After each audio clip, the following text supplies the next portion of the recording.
Parfois nous sommes la cause de notre propre malheur dans l'Église, la parole de Dieu, nous les fidèles. Plusieurs personnes pourront se demander, comment ceux du dehors ne connaissent pas Dieu mais ils progressent mieux que nous dans la vie sur terre? Cette question se pose souvent par les non affermis, qui croient, la manne leur tombera dessus comme au temps de Moïse, ignorance.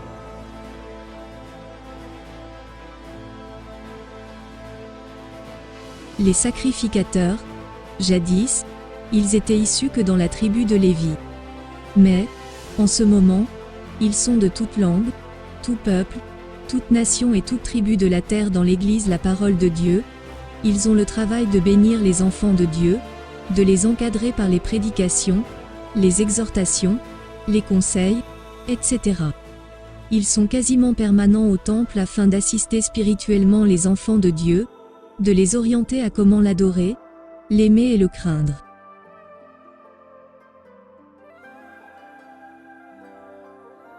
Les 11 tribus, ils sont les fidèles de l'Église la parole de Dieu.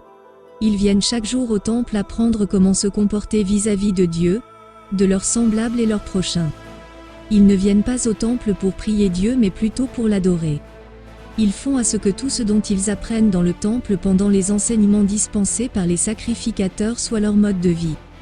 Ils sont respectueux envers les enseignants. Ils ont le devoir et non l'obligation de tout faire pour que le temple ainsi les sacrificateurs ne se plaignent de rien physiquement. La priorité de la voix, tellement ils sont quasiment permanents dans le temple, les sacrificateurs ont mis de côté la partie charnelle pour se concentrer à celle qui est spirituelle pendant toute leur vie sur cette terre afin de bien assister les fidèles. Face à ce sacrifice, leurs paroles prononcées par la bouche ou dans le cœur vont tout droit au trône de Dieu. Ils sont les vrais privilégiés par Dieu parce qu'ils ne travaillent pas pour leur intérêt personnel mais pour les autres. C'est pourquoi, Dieu leur a donné le pouvoir de bénir et de maudire. On ne peut pas blaguer avec eux, ils ont ce pouvoir de fermer et d'ouvrir. Même s'ils tombent, Dieu leur relève, en moins qu'ils se décident de laisser ce travail. Ils sont appelés avant leur naissance, en espace et sur la terre. Dieu a toujours eu pitié d'eux quand il s'agit de détruire son peuple. Les fidèles doivent éviter que les sacrificateurs prononcent les mots contre eux, qu'ils aient raison ou pas, ils doivent éviter. En revanche, ils doivent faire en sorte que seule la bénédiction soit prononcée par les sacrificateurs à leur égard car la prière de ces derniers est mieux exaucée par Dieu que celle de fidèles qui sont plutôt de simples apprentis.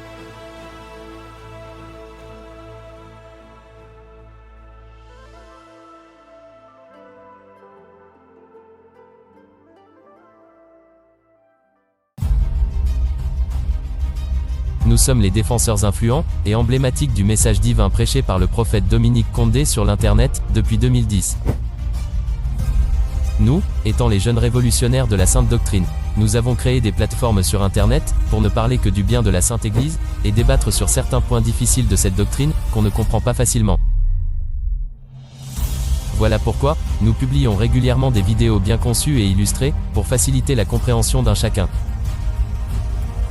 Vous pouvez utiliser ces vidéos comme élément de défense, face aux non-croyants.